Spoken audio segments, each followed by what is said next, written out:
केंद्रीय गृह मंत्री अमित शाह के ऐतिहासिक रोड शो से बंगाल में सियासी तूफान आ गया है।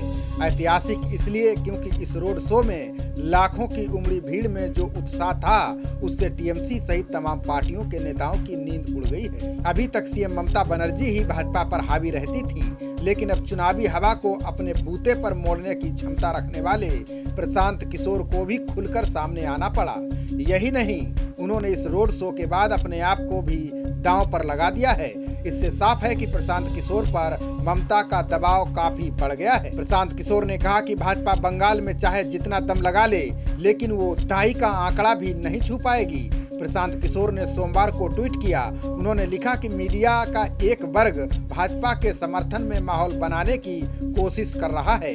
वास्तव में भाजपा पश्चिम बंगाल में दहाई के आंकड़े के लिए भी संघर्ष करेगी। उन्होंने कहा कि कृपया इस ट्वीट को सेव करके रखें, क्योंकि भाजपा अगर इससे बेहतर प्रदर्शन करती है तो मैं ये काम करना ही छोड़ दूंगा। प्रशांत किशोर के इस बयान से आसानी से समझा जा सकता है कि टीएमसी में किस तरह से खलबली मची हुई है।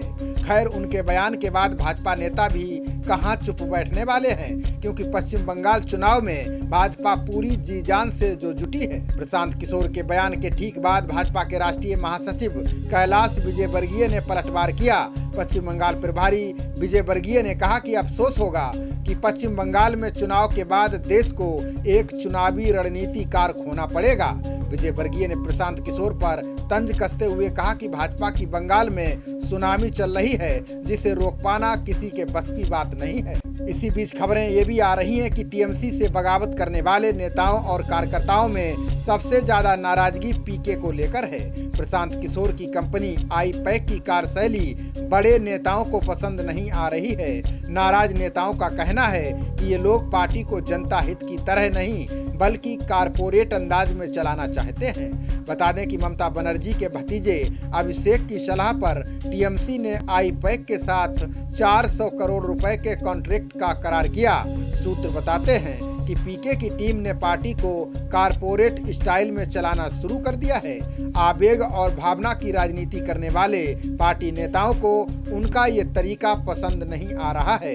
यही वजह है कि पार्टी में फूट पड़ती जा रही है, जिसे ना तो ममता बनर्जी रोक पा रही हैं और ना ही पीके का कोई करिश्मा काम आ रहा है। बताया जा रहा है कि ममता बनर्जी ने पार्टी के चुनावी रणनीतिकार प्रशांत किशोर और पीके के प्रति नाराजगी जताई है। उन्होंने पीके को सीधे शब्दों में चेतावनी देते हुए कहा कि यदि प्रशांत किशोर पार्टी में फूट को रोकने में नाकाम रहते हैं तो वे खुद अंतिम फैसला लेंगी। पिछले दिनों कालीघाट में हुई पार्टी की कोर कमेटी की बैठक में ममता ने प्रशांत किशोर से जवाब तलब किया। बैठक में ममता ने किशोर से इस मुद्दे पर नाराजगी जताते हुए उन्हें इन समस्याओं का तुरंत निदान करने का निर्देश दिया। बता दें कि रविवार को केंद्रीय गृह मंत्री अमित शाह ने बंगाल में रोड शो किया था।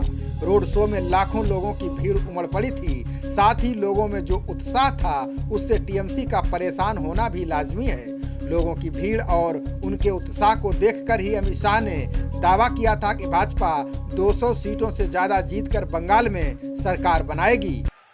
और दीदी, कान खोल कर सुन लो, आज लाखों लोगों की हाजिरी में कहने आया हूं मैं, जब विधानसभा के चुनाव का परिणाम आए, परिणाम देख लेना, इस बार 200 सीटों से ज्यादा सीटों के साथ भारतीय जनता पार्टी की सरकार बनने जा रही है। अमित शाह ने कहा कि राज्य के लोग बदलाव के इच्छुक हैं। वे राजनीतिक हिंसा, भ्रष्टाचार, फिरौती और बांग्लादेशी घुसपैठ से मुक्ति चाहते हैं। शाह ने वादा किया कि अगर भाजपा सत्ता में आई तो वो राज्य की पुरानी प्रतिष्ठा बहाल करेगी।